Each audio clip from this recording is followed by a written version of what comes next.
Burma में बसने वाले मुसलमानों को 50 साल से शदीद मुश्किलात का सामना है। 1970 से लेकर अब तक 10 लाख रोहिंग्या मुसलमान मसाइब और तकालीफ उठाने के बाद दुनिया के कई ममालिक की तरफ हिजरत कर चुके हैं, जबकि हजारों अफराद जिंदगी की बाजी हार चुके हैं। तो आपको अपडेट कर रहे हैं कि बर्मा में बसने वाले मुसलमानों को 50 साल से शदीद मुश्किलात का सामना है।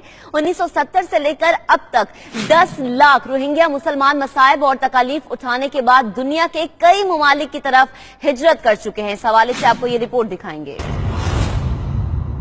किसे पूछूं है ऐसा क्यों बेजुबां सा ये जहां है। 10 लाख से ज्यादा रोहिंग्या मुसलमान जो कहने को तो बर्मा की रियासत रखाइन में रहते हैं, लेकिन ये दुनिया की वाहिद अक़लियत है जिसकी कोई जमीन नहीं, जिसकी कोई शहरियत नहीं। रोहिंग्या मुसलमान इस जदीद तरक्की याफ्ता दौर में बदकिस्मत और बदतरीन अक़लियत बन चुके हैं। खुशी के पल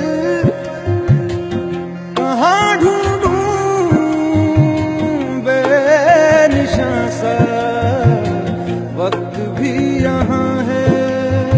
एक रिपोर्ट के मुताबिक 50 साल में 3,50,000 बर्मी पाकिस्तान, 2 लाख सऊदी अरब, 1,50,000 मलेशिया, 14,000 हिंदुस्तान, 10,000 मुत्तहिदा अरब अमारात, 5,000 थाईलैंड मुंतकिल हुए हैं। अक़वाम मुत्तहिदा की मई 2017 में जारी होने वाली रिपोर्ट के मुताबिक 2012 से लेकर अब तक 1,68,000 रोहिंग्या मुसलमानों ने म्यांमार से नकल मकानी की। एक बैन अक़वामी तंजीम के मुताबिक गुज़िश्ता बरस म्यांमार में फसादात के बाद अक्टूबर 2016 से जुलाई 2017 तक 1 लाख से ज्यादा अफराद बांग्लादेश मुंतकिल हुए। 2014 में म्यांमार में मरदमशुमारी की गई थी, जिसमें रोहिंग्या मुसलमानों को खुद को बांग्लादेशी के तौर पर रजिस्टर्ड कराने का हुक्म दिया गया था, जबकि मुस्लिम अक्सरियती इलाकों समेत दीगर कुछ मकामात पर मरदमशुमारी ही नहीं की गई थी। रोहिंग्या मुसलमानों और बर्मा की रियासत अरकान के बुद्ध मत के पैरोकारों के दरमियान झगड़ा 1.5 सदी पर मुहित है, लेकिन पिछले 5 अशरों से बर्मा में कायम फौजी आमरीत ने इस झगड़े को एक बहुत बड़े बहरान में तब्दील कर दिया है। जो भेजी थी दुआ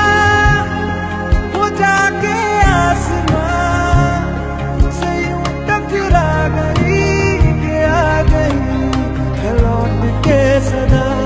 मुसलमान इस रियासत में 16वीं सदी ईस्वी में आबाद होना शुरू हुए, लेकिन इस बात पर इख्तिलाफ राय मौजूद है कि वहाँ आबाद होने वाले मुसलमान कहाँ से आए थे। माहिरीन का दावा है कि रोहिंग्या वहाँ के मकामी लोग थे जो बाद में मुसलमान हो गए थे। कुछ माहिरीन के मुताबिक वो अरब ताजरों की औलाद हैं जो कुछ सदियों पहले यहाँ आबाद हो गए थे।